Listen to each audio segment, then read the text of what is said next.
মহামন্ত্রী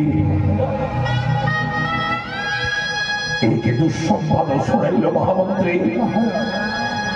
ত্রিভুবনে বিজয় বিরাটন সহস্র জীবনে দেবে দুঃসংবাদ শ্রবণ করিল মহামন্ত্রী জয়ন্তী বিদ্যার ধুরন্ধরা রাক্ষসী ভক্তি পুতনা মোরি আদেশরে চাইছিলাম মথুরার রূপ ভক্তি করিস পাল করাইলা গোবর গোপালে তিনি দিন শিশু শশীদের পুতনার মহারাজ শিশুর প্রাণ